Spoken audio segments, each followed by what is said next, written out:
The other Zoom contact I got didn't quite do the trick. Uh-huh.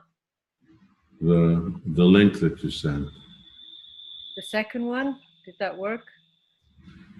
Well, I sent one and then I was thinking that for some reason wasn't working for me either, so I sent a second one. yeah, whichever one is working, that's what's working. Okay. Saiti Dakshina Nimai and Dandakrit Srimati, she's in Australia. And Joshna, Lalita Saki, and so on. Okay, Hare Krishna, everybody. We are, and I'm just turning on here the recorder, and I don't think there's Purush Galaxy tab 2. Okay, so you can hear me okay? Yes, Guru Maharaj, we can. Okay. Let's see, where should we actually start? Jamuna has a question, but I'm not sure if she can hear. She's there, I just saw her. Yeah, she's there, but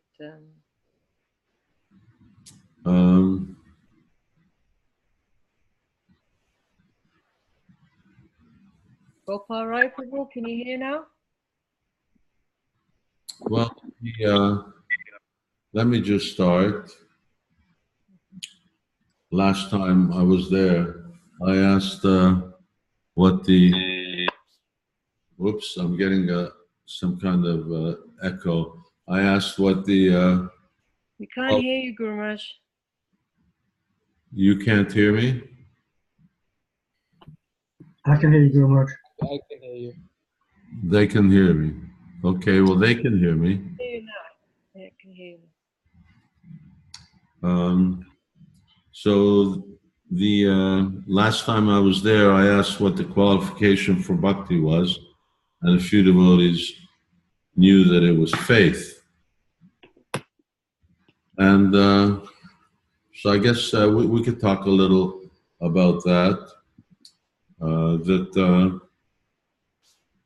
Pure devotional service depends upon pure faith. And the faith is what gives direction to your bhakti. Pure faith means that it should be anyavilasita shunyam. You can hear? Okay.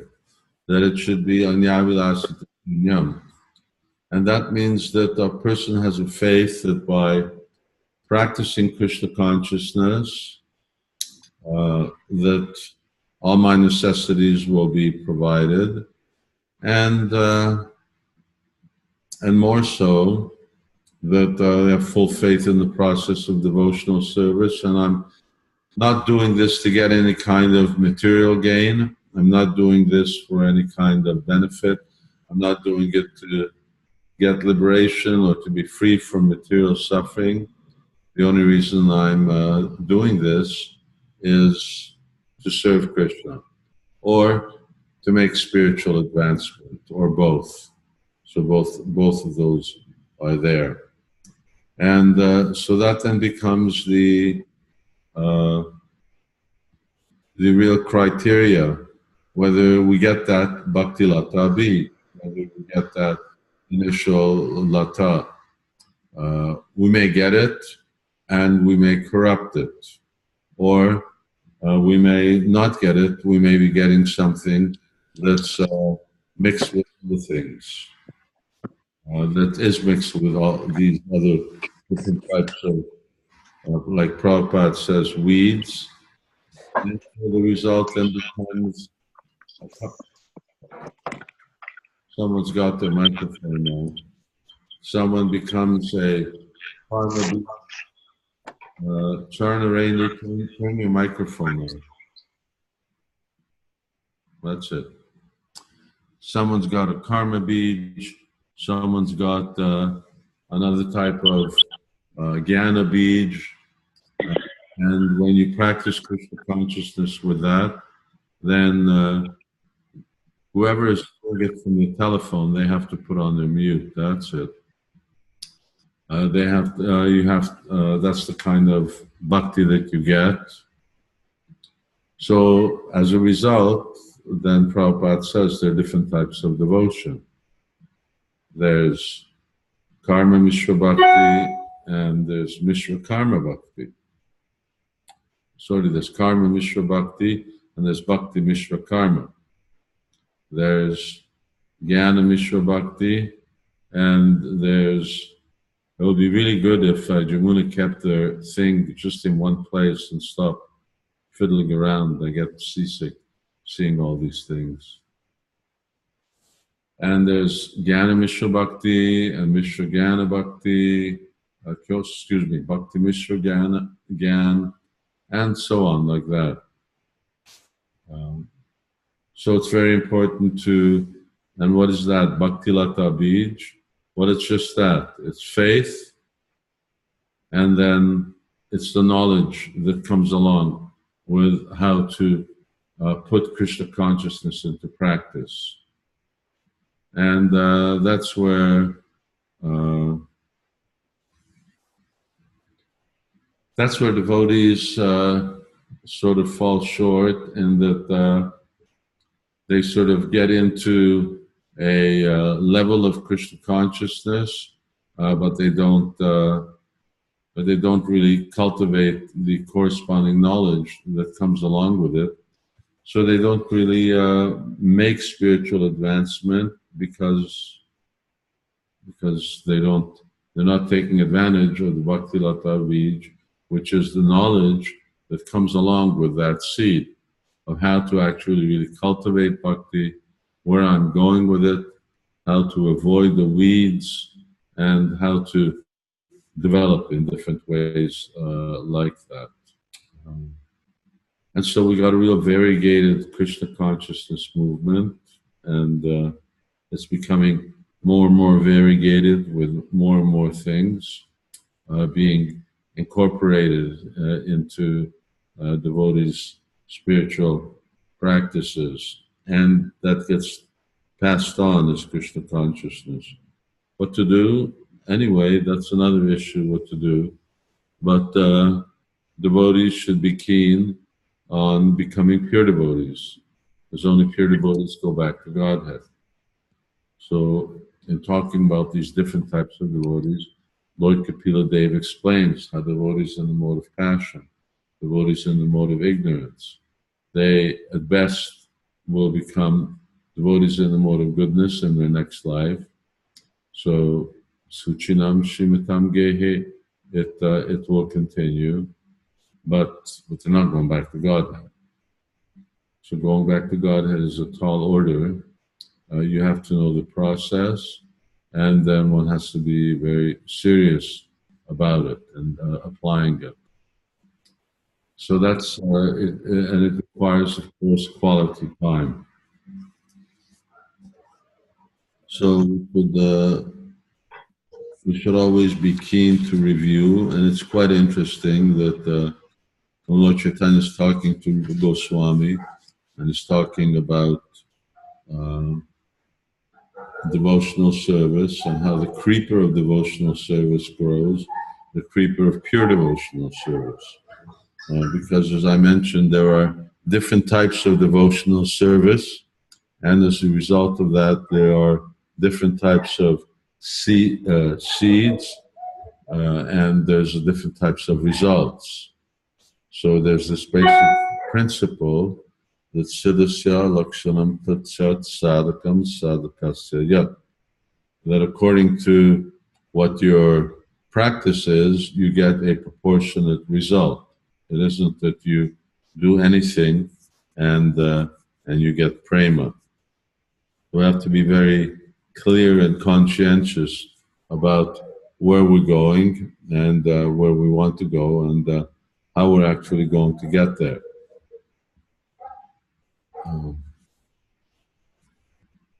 And there are obviously a lot of distractions in the world that we live in. So the only real remedy for that is to keep things simple. Really keep it simple. Keep life as much as possible to a minimum. Don't get too entangled in the outside world, and just focus on how to move forward in Krishna consciousness.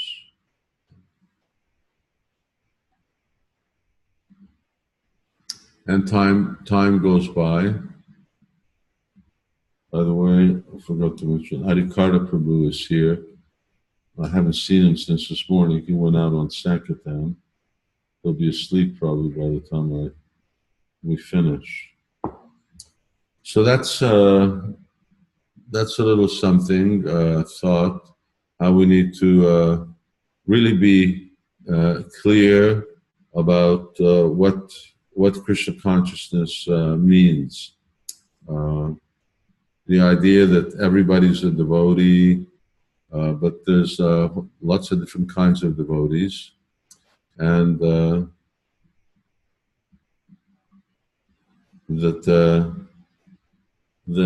everybody's a devotee can be a very general philosophy, but we have to make sure that we are pure devotees. At least we're pure in our intent and in our sadhana. And then, of course, being pure in perfection, that will take more time. That won't happen immediately. Okay, anyone had any questions? Somehow or other, I see this car over here. I think that's Manodar, who I haven't seen for a long time. And Manogya. Manogya, who I haven't seen for a long time.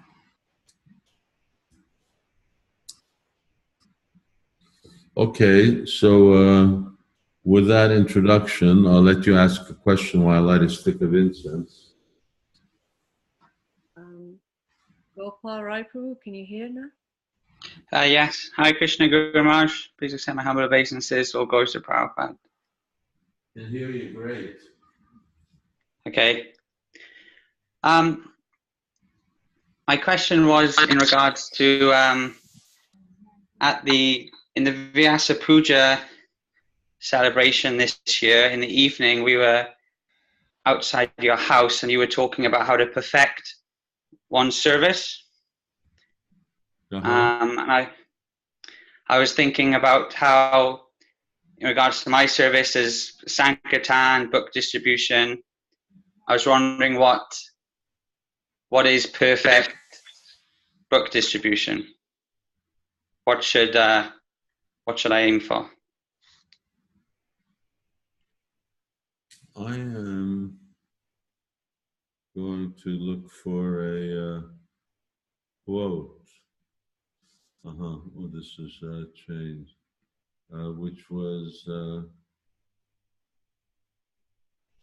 and very interesting. And I think it's in. I was just reading. Yeah. No.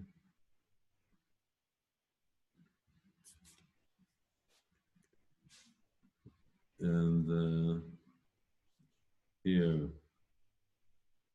Very interesting. This is how in the second canto, 7th chapter, verses I haven't said. This is Brahma speaking to Narad.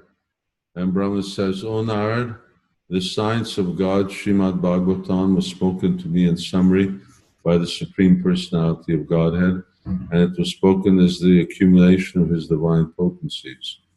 Please expand this science yourself." Then he says, "Please describe the science of Godhead with determination and in a manner by which it will be quite possible for the human being to develop transcendental devotional service unto the personality of Godhead, Hari, the supreme soul of every living being and the sum and bonum of all energies." So that's the big thing. And I'm just reading Bhagavatam with Vishwanath Chakravarti Thakur's commentary. He says this verse is very interesting. The Sanskrit is Yatha Haro Bhagavati Ninam Bhaktir Bhavishyati Sarvatmana Akiladare Iti Sankalpya Varnana. And he says you should take this vow. In the previous verse it says Idam Bhagavatam Nama, talking about the Bhagavatam. So he's telling him that yes, you should make this vow.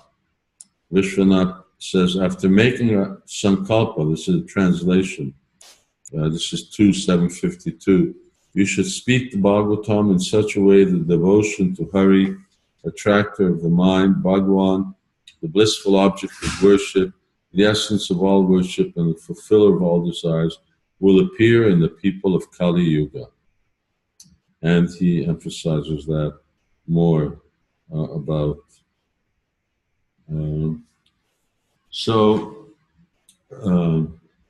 The perfection is really to give them the book and also give them the inspiration to read the book. We don't want them just to buy a book and have a book sitting on a shelf, and that may be useful over a long day, over long term, but not necessarily immediately useful. We should do more. We should try to implant in people the spirit in the short few minutes that we talk to them, that the Bhakti Lata Bij. We're giving them the book, which gives the means of cultivating devotional service. Now we should actually also tell them about what Krishna consciousness is about in very brief, but just inspire them in a way that they'll be inspired, that this book will change your life. You need to read this book. It will give you values. It will give you perspective. It will make you happy. And then if we do that, then that's going to be the perfection or the success of our service. Getting others. And then, of course, it's not enough that we're just getting others, because when all of these others are coming to our temples, then what about us? So Bhagavatam ultimately means the person Bhagavatam, and people need to see the person Bhagavatam. They need to see that what they've been reading actually comes to life, and the people who have given them that Krishna consciousness, that it also comes to life. Ananda Chaitanya, did you take care of Adi Carter this evening? Is he like sort of checked in, taking rest? Yes, pretty much. He's okay. I'm serving him milk at 8:30, but he had a good day. It was a nice day on books. Okay. Anyway, tell him I'm sorry that I didn't see him, but I had a meeting up till 7:30. I will do. Doing this. Yes, pretty much. How did he do? It was good. It was good. He met some very good people. About 100 euros, around 4 hours. Very good. So he was satisfied by that. He was satisfied. He was happy. It was a good day. Great. Okay. And so in everything that we do in Krishna consciousness, the most important thing is really what we're doing with ourselves.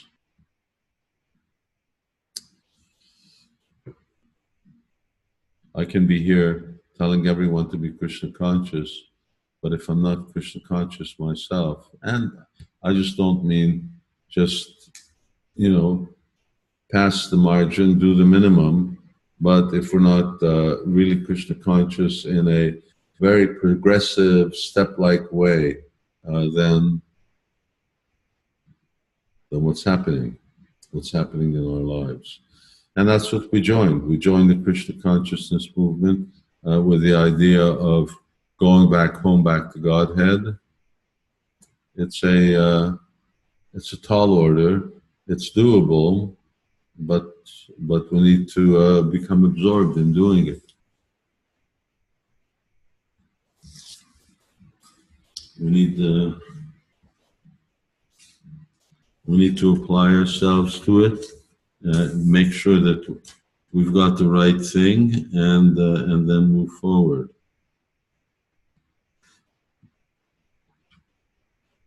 I'm just looking at, there's a couple of, I mean, there's so many verses, but there's something in this Krishna Karnamrita.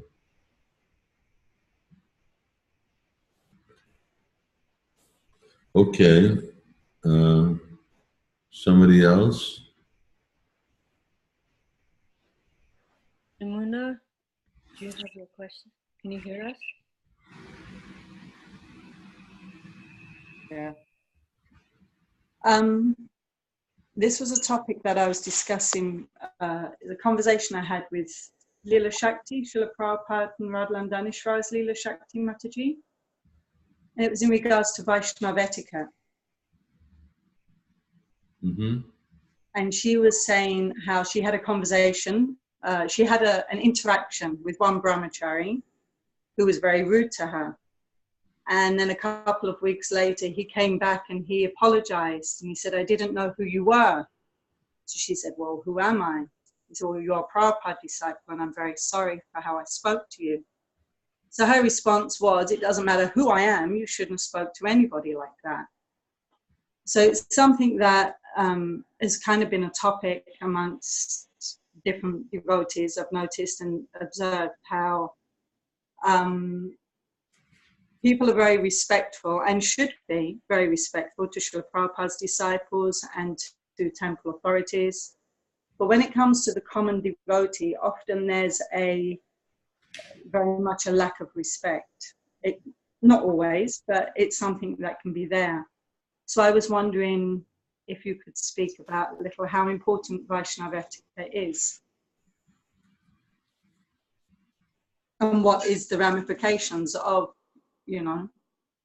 not being kind to devotees, not being respectful to devotees. Yes, that's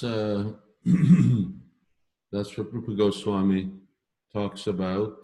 Lord Chaitanya talks about to Rupa Goswami. It's the one thing that he brings up, which is the Vaishnava Aparad, as the main obstacle and cause of obstructing our spiritual advancement. That if one offends a Vaishnava, then big Vaishnava, small Vaishnava, it's proportional, but all devotees are meant to be dealt with in a very nice way, in a very gentlemanly way, in a very saintly way. But you may give more respect to someone of higher stature or of higher, those who are disciples of Prabhupada's disciples, etc. Seniority, according to seniority, it should be known. One should know. And there are differences. But still, if someone doesn't know those things, then Yadi Vaishnava Aparadi Uti Hati Mata, then this Vaishnava Aparad, this can undo one's devotional credits, undermine one's devotional credits, and living in a society where, for instance, internet is really a free forum where people just talk too freely, express themselves too freely. Similarly, when we live in a society where we have a lot of interaction with a lot of devotees all the time, the tendency to become overly familiar and improper in our dealings is certainly a risk and something that impacts upon our own Krishna consciousness. And certainly there's no doubt that that's a happening phenomenon, and it happens.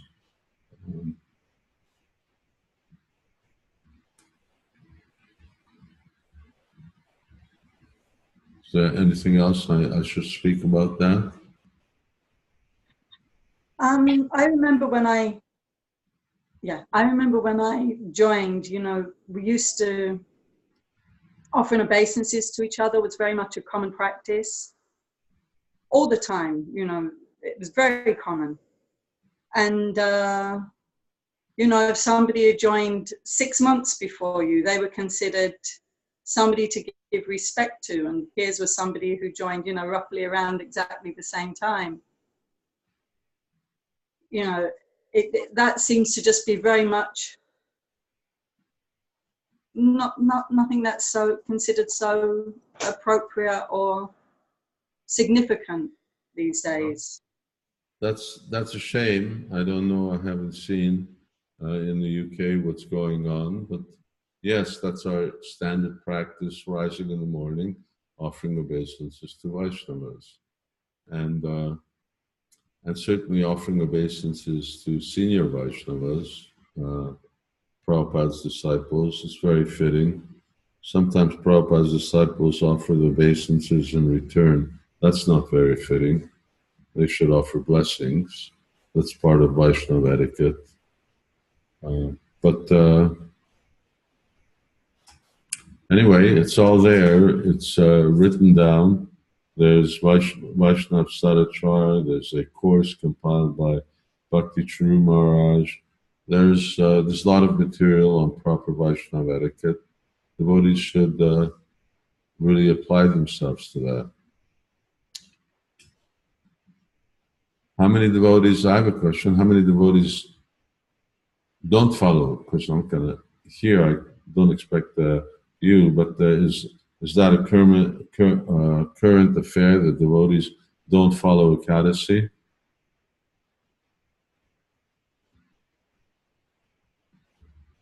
Does it happen? Anyone volunteer? I think people follow Ekadashi. Yeah, I haven't heard devotees, unless there's sickness or something like that, then you may hear they're very ill or in hospital or. Yeah, I was hearing that some devotees don't follow Ekadasi. Not there, here, which is quite serious. It's not a problem following Ekadasi, and respecting Ekadasi is really a basic principle of Krishna consciousness. So I was just curious about that. What else? Yeah, if you want to know whether this is an opportune time for me to do these class connections, it's not. It's very late. It's late for me.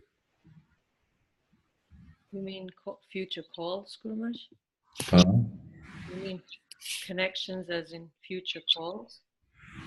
Well, we'll see. We'll make another arrangement, but I'm just saying, last time we wanted to experiment with this, but it's usually at this time, I like to sort of find, either I'm in a temple and doing kirtan, or sort of unwind and close off the day.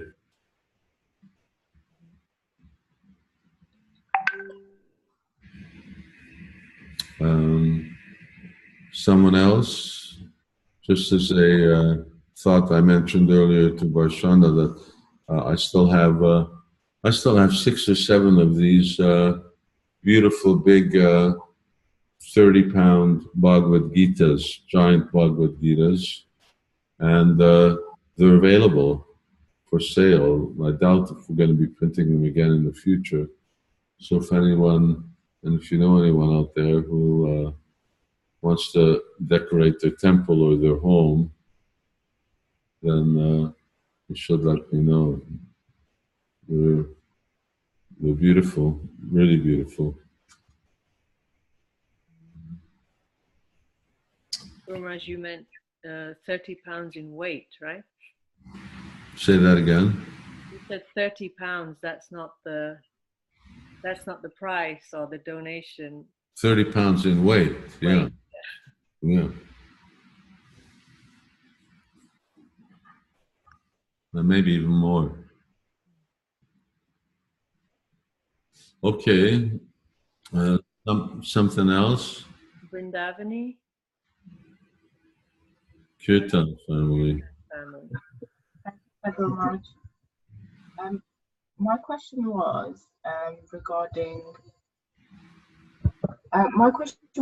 Kripacharya from the Bhagavatam. He I can't really quite make out what you're saying. Can you hear me now? Speak closer into the microphone. Is that more clear? Can you hear me? Yeah. My question is about Kripacharya from the Bhagavatam. My understanding is that he was involved in killing Abhimanyu, the son of Arjun. And then later on, he becomes the spiritual master of Parikshit Maharaj.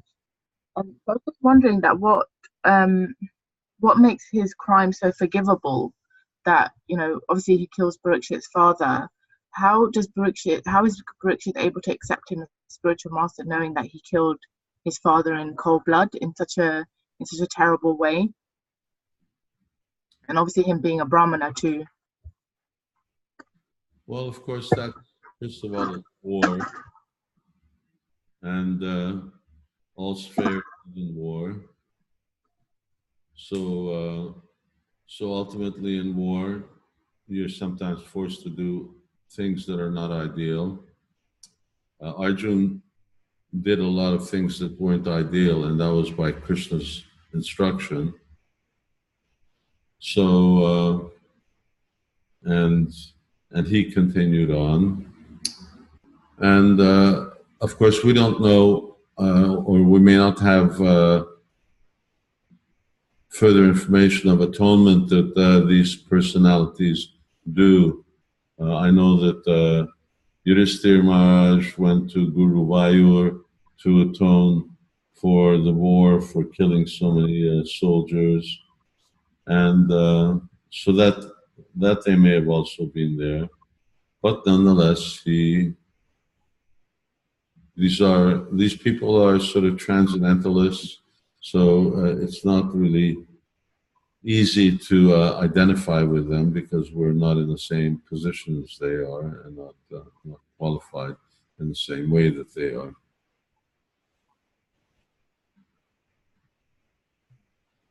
Okay, thank you very much.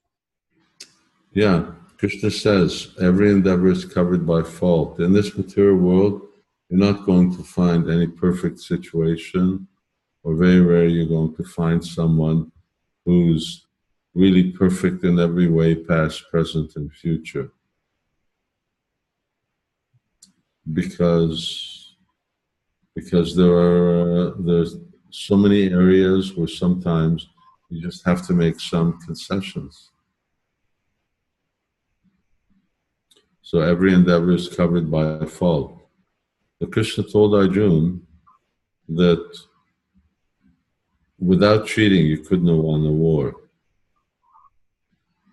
So you couldn't have killed Bhishma, you couldn't have killed Karna, you couldn't have killed Dronacharya.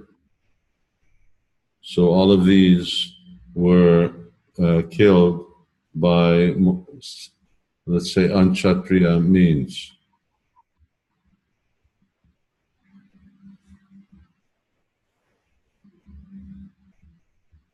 Thank you very much. Okay, somebody else? Ramananda Prabhu?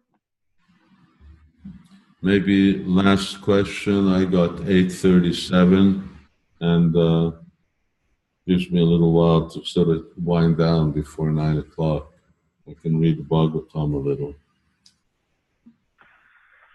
Hare Krishna, Guru Maharaj. I have a question from reading Navavraja Mahima. In the description of Talavan, you describe the battle that takes place between Krishna and Balaram and Denakasura. And part of that battle, Krishna and Denakasura are throwing Govardhan Hill at one another. And I don't know how the chronology works, but in Krishna book, the killing of Denakasura takes place before the lifting of Govardhan Hill, and you've described how the cowherd boys asked Krishna, or wanted Krishna to first of all prove that he was able to lift Govardhan Hill, and then he performed this pastime of kind of twisting this tree around to prove his strength. But it seems that he'd already been very liberal in showing his ability not only to lift Govardhan Hill, but even throw it around. So I was just wondering if you could say something about that. That's from Garga Samhita, and there are many references of these pastimes, and sometimes they don't necessarily all happen also in the same day of Brahma. They may be from different places, in which case they're not like a chronological thing. It's just like the same way that Lord Varaha is being described. I think I mentioned that last week. That pastime actually involves 2 or 3 different incarnations, but it's made to sound as if it's just one, because it glorifies Krishna. So sometimes in Navavraja Mahima, different pastimes are described very differently in different sources, and sometimes I sort of resolve those, or I just give the information because they're very interesting. Yeah, throwing Govardhan Hill around and things like that. I think the main thing is sometimes in terms of these descriptions is that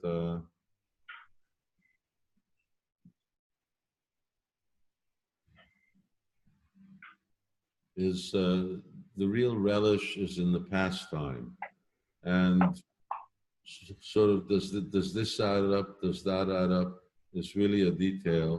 Devotees take pleasure in hearing about Krishna and relishing Krishna's pastimes, and some of these, and the element that's part of the description of prema bhakti is that very deep, ecstatic devotion, which is very ecstatic and very rich with wonder, with sweetness and wonder.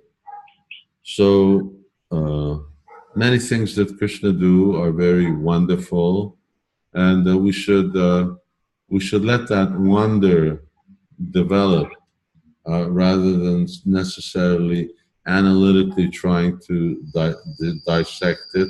It may be dissectable or not, but that analytic approach may impede a more simpler approach of just being amazed at how wonderful Krishna is and the wonderful things that he does. Because those are the things that really nourish our devotion and make us appreciate Krishna more and more.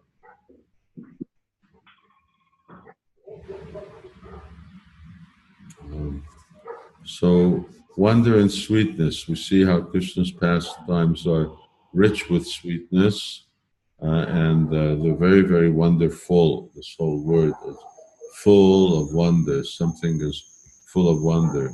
It's quite an extraordinary ordinary phenomenon. So yes, we should read Krishna Lila and be absorbed in all of these wonderful things that take place when we do. I'm going to in the UK. Well, that's still at the end of the month. I'm just looking at my calendar, and yeah, I guess in theory, I could we could have a conference in 2 weeks, which is on the 24th. I happen to be in New Brejadam then, so it could be also on Saturday. What time, Gurumaj? 25th. Well, I mean, I assume for Saturday it's easier for me. Something like 5 p.m. my time, or even 6 p.m. my time is good, which will be 5 p.m. your time. I don't know what's a good time before English things are happening over there, and that it's Saturday, so it gives devotees freedom to participate. Yeah. It's the patrons' dinner, I think, on that day, but I'm not sure how many people will be part of it. I'm not sure. Oh, patrons dinner on 25th. I think so. Also 5 p.m. I think the Sankirtan devotees. Yeah, it could be for me on Sunday as well. Sunday, Balaram Jayanti. Sunday is Balaram Jayanti. That's right. I'm just looking. Okay, well. Anyway, it can be Friday, 6 p.m. my time. Anyway, I can't. Is 7 p.m. your time? Does that suit you? Like today was 8 p.m. your time, so that was too late. But 7 p.m. I don't know. Aside from Varshnava, has anyone else got problem with 6 p.m.? I don't have a problem. This 6 p.m. UK time. No, it will be 5 p.m. UK. We can make it work.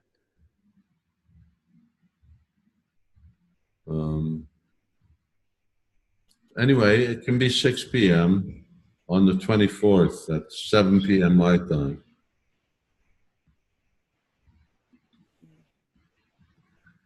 Okay, so at least that's set. Anything is the last topic? Yeah, I mean, there's Vishaka had a question. Little Vishaka. But they asked me to ask the question for them. Is that okay? Okay. She would like to know who or what in the spiritual world has a relationship with Krishna in Shantaras, and how do they serve Krishna? There are sages there, yogis in pure Shantaras, sages, yogis, there's liberated souls who don't necessarily even have bodies, and they're there in the spiritual world, and they don't really serve Krishna. That's the whole point. They don't do any service. They're at a distance, and they're in awe of Krishna and Krishna's pastimes. Then there's others like, I don't know, grass or trees or cows, but they're not in pure Shantaras. They're all mixed with the other modes of devotion. So very often parental, also mixed with parental and something like that. But it's the yogis who are in that pure state.